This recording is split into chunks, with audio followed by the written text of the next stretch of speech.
Let's get ready to mortgage. He is the prince of programs, guru of guidelines, master of matrices. He puts the fun in funding.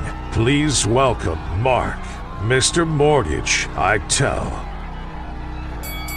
All right. Hey, good morning, everyone. I'm Mark Eitel, and you are listening to the Mr. Mortgage Show. I've got to admit, I really love that intro. It's quite an ego boost, I swear. I feel like I'm in a heavyweight boxing match. But anyway, so thanks for spending a bit of your Saturday with us. We come to you live every Saturday here on WJNO, and you can find us everywhere that you look for podcasts. So if you miss any of the show, or there was something that you want to hear again because it was intriguing, I can't imagine that. Maybe my mom will listen to it a second time. But yeah, check out the iHeart app. We are on the app, or you can just Google the Mr. Mortgage Show, and a variety of podcast platforms are now carrying the show. So we're super excited about that. But yeah, thanks for joining us, spending a bit of your weekend with us. We're excited to have you. Before we jump in, I don't know who saw that Super Bowl. I thought it was a good game, and there was a bunch of controversy or excitement, whatever you want to call it, around the halftime show. And I, for one, enjoyed it, but I have to admit, it made me feel old because I think even the rap was better in the old days. So yeah, it was a good show. I enjoyed it. So hopefully you had an amazing week. And yeah, let's dive right in. So there wasn't a lot of mortgage news this week. Rates are definitely in this channel. There's still a bit of upward bias, but all eyes at the moment are on Russia. So there is definitely some jitter effect to what's happening with Ukraine and Russia in the market. And the big question is, will Putin start shooting? And if Putin starts to shoot, we'll probably see a short-term pullback in interest rates. But I also think we'll see a jump in oil prices, which is going to hit inflation harder. And I don't know. I mean, I'm not big on geopolitics, but I can't imagine it being a long drawn out affair if something happens. And let's pray it doesn't. But for the moment, rates are trading in this channel and continue to do so with a slight upward bias. So I just wanted to throw that out there. That seems to be where all eyes are in the world of interest rates right now. But as I mentioned, all of the other interest rate indicators remain with a slight upward bias to the current trading channel that we're in. So, and just to kind of confirm that, Freddie Mac publishes each Thursday morning a rate report, and they just take the previous week's averages. So it is a bit of a lagging report, but they take the previous week's averages for the three major loan products, which are 30-year fixed, 15-year fixed, and 5/1 adjustable rate. And that continues to trend upward. For the first time, we're seeing it bump near 4%. So the 30-year fixed rate average report, or in the Freddie Mac report this week, was 3.92%, and that's costing almost a point in fees, so 0.8% in fees. So yeah, we are here. This is the new normal, but still some really encouraging news out there. And the reality is these are still cheap interest rates, so we shouldn't get caught up on the rate. There's no real cooling in demand, if you will. Buyers seem to still be lining up and jumping in at any opportunity when inventory hits the market. And we all know real estate inventory remains tight, but with the buyers kind of standing in line, there does appear to be some pent up demand. I mean, we saw a little bit of inventory come to the market towards the beginning of Q4 last year, but that's dried up, and we're back in that environment where it seems that if a property hits the market on Friday, it's under contract by Sunday. So yeah, if you're out looking, I encourage you to be ready. Have your pre-qualification or your pre-approval. You don't even want a pre-qualification at this point. You want a bona fide pre-approval, so you are ready to make an offer. I mean, you wouldn't go hunting without your gun. You're not going to climb all the way up in the deer stand and be 3 hours into your morning and then see a deer out there and have to run all the way back to your truck to get your gun. So that's kind of the mentality behind being totally pre-approved, pre-underwritten, and ready to rock and roll when you find find that property. So it looks like we are still in an appreciation cycle based on this pent-up demand. And I talked to Peter over at SoFloAppraisal.com, and you hear me advertise for Peter and his team. And they're amazing. I mean, they've been appraising properties for a long time in Florida. And we were just kind of kicking this back and forth with this whole inventory conversation. And he shared with me the same thing.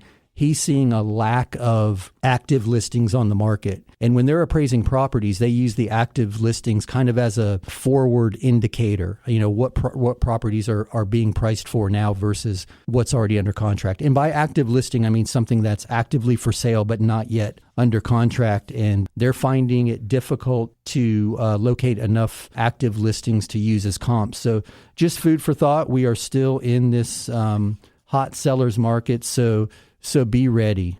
Some more good news is, as I mentioned in the opening, rates in the 4s. I mean, hell, even in the 5s or 6s, that's still inexpensive money. I know personally, the first home that I bought many, many years ago, I bought with a 10% interest rate, and I paid 2 points to buy that rate down to 10. And properties weren't appreciating very quickly. I did the research before we jumped on the air this morning. The appreciation cycle that I was in when I bought that house was 3%. So it still made sense to own that house, and it still provided me as a first-time buyer, even with a 10% interest rate that cost me 2 points and a near stagnant 3% appreciation, it still was better than renting. I made money when I sold the property, and when I cashed that equity out, it allowed me to move up. And that's the real value in real estate. We've talked about a lot of different opportunities and loan products and programs over the previous weeks, and it all comes back to the opportunity to gain wealth through equity and then manage that wealth through different cycles in life, be it the rec loan that we talked about to cash some of that equity back out to pay off other debt, God forbid medical expenses, unforeseen issues that pop up, that equity can be a savings account, if you will. And granted, you don't want to tap it for foolish reasons, but it's there if you need it. And then later in life, if you've built that nest egg of equity, you can capitalize on it with a reverse mortgage. So we've talked about real estate through many, many stages in life and in different seasons, if you will.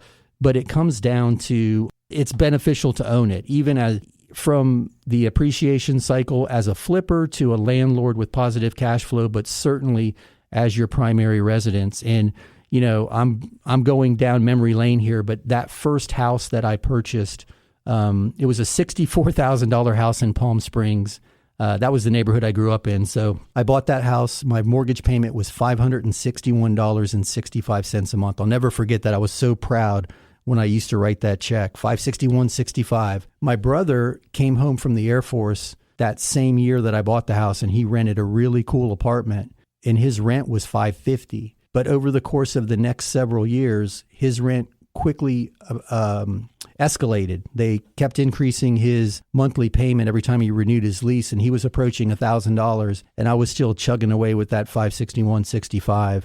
And I'll tell that story one of these days because it's what got me into real estate. But when I sold my property, I cashed out enough equity to move to North Palm and buy the house in the neighborhood that I always wanted to live in. And, just a sneak peek, my brother liked North Palm quite a bit also. So he leased a condo on the marina. So he went from lease to lease, and I was able to trade equity for a down payment on the house that I really wanted. So real estate definitely still makes sense.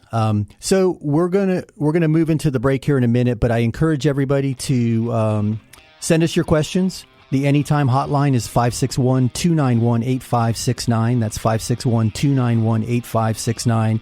You can call or text your questions to that number. And as always, I encourage you to visit the website. That's www.mr.mortgage, www.mr.mortgage. There you'll find the contact us link and can submit your questions there. Mr.mortgage, no .com.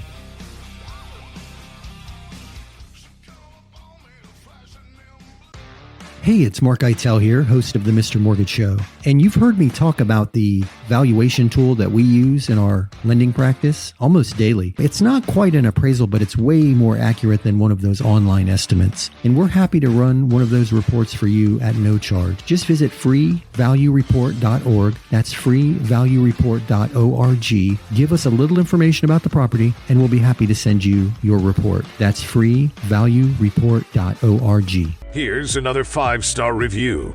We started our loan with a different company. They said we were approved, but at the last minute they told us there was a problem. I still don't know what went wrong, but thankfully our real estate agent told us about Mark. I was pretty stressed, but it's the perfect house, so we gave Mark a shot. He got it done. I'm not sure what was different, but I don't really care. We even got a better interest rate and with less money out of pocket than the first guy quoted us. It was a great surprise. Yes, I'm happy to recommend Mark and his Mr. Mortgage team.